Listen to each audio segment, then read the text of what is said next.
हम्म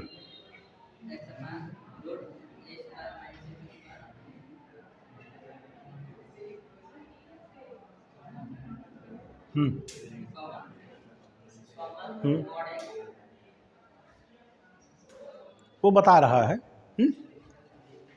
वो एक्स के बारे में बताया रहा है। इसमें इस प्रश्न में देखो क्या कहा है कि इसकी वैल्यू बताओ, इसकी वैल्यू बतानी है, या कह लो कि इसको सरल करना है। ठीक है, अब आप बताइए, अगर ये क्वेश्चन आपके सामने आया, क्या करेंगे? सरल करने के लिए क्या कर सकते हैं? आपको ध्यान देना पड़ेगा कि ये जो ए स्क्वायर माइनस एक्स स्क्वायर है, कुछ ऐसा प्रतिस्थापन कर दें कि ये छोटा हो जाए, रूट गायब हो जाए। कल हमने लिखवाया था, जरा देख लो। ए स्क्वायर माइनस एक्स स्क्वायर के लिए कल क्या लिखवाया था? क्या रख दें? ए कॉस या ए साइन, कुछ भी रख दें, ठीक है ना।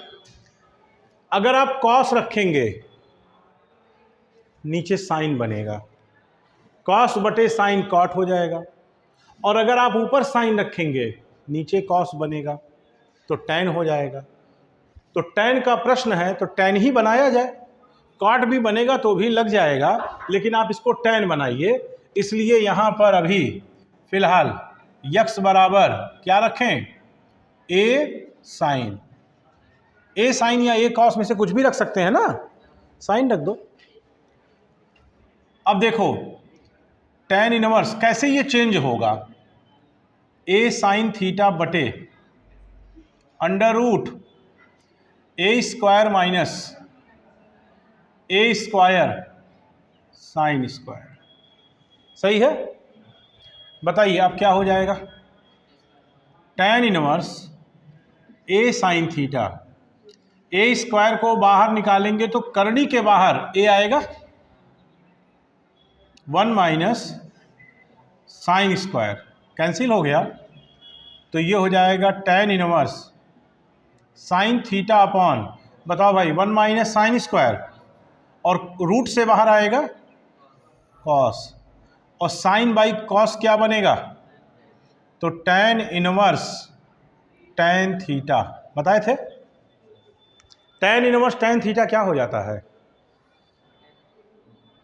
टैन इनवर्स टैन थीटा क्या बताए थे?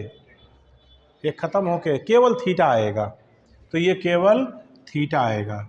ये आपका आंसर हो सकता है, लेकिन अगर इसको मिटा दें तो पूरे प्रश्न में यहाँ पर कहीं पर थीटा दिया हुआ था? नहीं दिया था। तो आप बताओ, जब यहाँ पे कहीं थीटा नहीं दिया है तो आप आंसर थीटा में नहीं लिख सकते, ठीक है ना। थीटा को हटाना पड़ेगा। कैसे हटाना पड़ेगा? आपने माना था क्या? यक्स बराबर ए साइन थीटा, तो यहाँ से थीटा की वैल्यू निकालो। बताइए, अगर यक्स बराबर ए साइन थीटा है तो आप ये कह सकते हैं कि ए साइन थीटा बराबर यक्स, तो साइन थीटा बराबर यक्स बटे ए, तो थीटा बराबर साइन इनवर्स यक्स बाई ए। बोलिए, कह सकते हैं कि नहीं? तो जो आपने यहाँ पर सब्स्टिट्यूशन किया था उससे आप थीटा की वैल्यू निकाल लिए, और अब थीटा यहाँ पर आया है तो थीटा को हटा करके यही लिख दो। तो थीटा की जगह लिखोगे क्या? साइन इनवर्स एक्स बाई ए। अब ये आपका आंसर होगा, ठीक है। तो अब आप समझिए कि इस प्रश्न को यहाँ से यहाँ तक लाने में क्या उस प्रतिस्थापन का नहीं रोल है? अगर आपको ये प्रतिस्थापन जो कल नहीं लिखाया गया होता, आपके ध्यान में कैसे आता कि साइन थीटा रखें कि कॉस थीटा रखें? ठीक, याद रखिएगा, ये सवाल अभी आगे कई बार आएगा, ये फैक्टर कई बार आएगा, और फिर हम पूछेंगे बताओ ए स्क्वायर माइनस एक्स स्क्वायर को छोटा करना है, क्या करें? तो आपको बताना पड़ेगा क्या रख दिया जाए, साइन थीटा या कॉस थीटा। नोट कर लीजिए इसको। तो कह रहा है साइन इनवर्स एक्स की वैल्यू बताइए।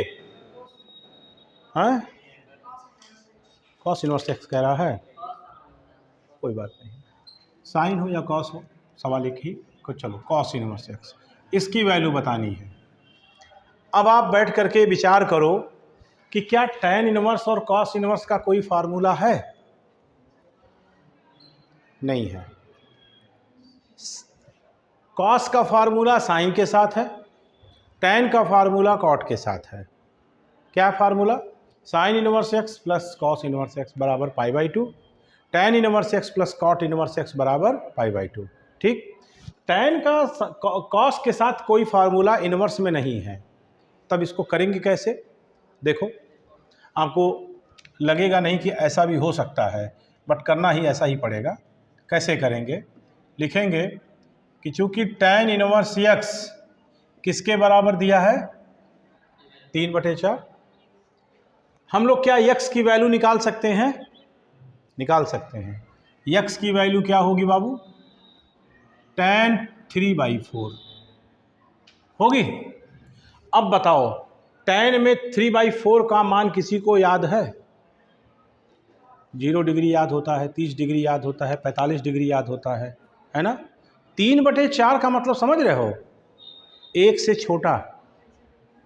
1 से छोटा मतलब tan 3/4 का मतलब हुआ 0.75 की वैल्यू पूछ रहा है। और हम लोग कहाँ से याद रखते हैं?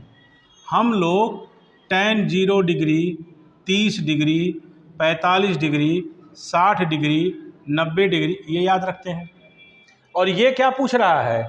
tan 0.75 की वैल्यू पूछ रहा है। समझ रहे हो ना? अब 0.75 की वैल्यू तो याद नहीं है, तो जैसे है वैसे छोड़ दीजिए। x की वैल्यू tan 3/4 आया, और जो tan 3/4 है यही उठा करके सीधे रख दीजिए इसमें। तो इसलिए cos इनवर्स x का मान पूछ रहा है, तो cos इनवर्स x को हटा के ये पूरा का पूरा रख दो, यानी क्या हो जाएगा? tan 3/4। यही आंसर हो जाएगा। तो आपको लगेगा ही नहीं कि ऐसा भी हो सकता है, लेकिन है ऐसा। नोट करिए इसको। Inverse x plus sine inverse y π/2 के बराबर दिया है। अब कहाँ से आया कैसे आया इससे मतलब नहीं है, दिया है तो आप इसको ले करके चलेंगे। लाना आपको ये है, ठीक। फार्मूला आपके पास ये है, इसकी मदद ले सकते हैं। Sine inverse x plus cos inverse x बराबर π/2, इसकी मदद ले सकते हैं। अब आप थोड़ा विचार करो कि आपको ये चाहिए, और जो दिया है, जो आपको दिया है उसमें कहीं पर भी cos y नहीं दिख रहा है। x तो दिख रहा है लेकिन y नहीं दिख रहा है। तो जैसे ये दिया है, आप अपना फार्मूला ऐसे बनाओ। x के लिए अगर π/2 के बराबर होता है, तो अगर हम यहाँ पर y कर दें तो क्या π/2 के बराबर नहीं होगा? होगा। और y क्यों करेंगे? क्योंकि हमको cos में y चाहिए।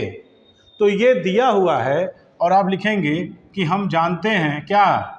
Sine inverse y plus cos inverse y बराबर π/2। ये एक समीकरण, ये हमारा दूसरा समीकरण हमने खुद बनाया। ये दिया हुआ था और ये हमने बनाया।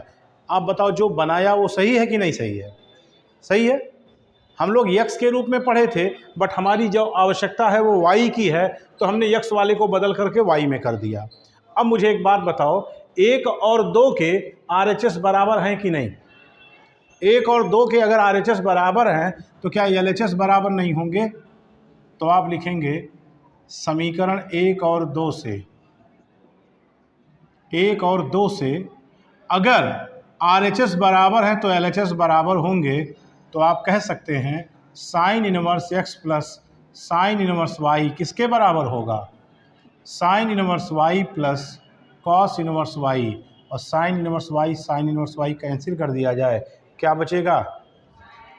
क्या बचेगा? Cos inverse y। प्रूव हो गया कि नहीं? नोट कर लीजिए।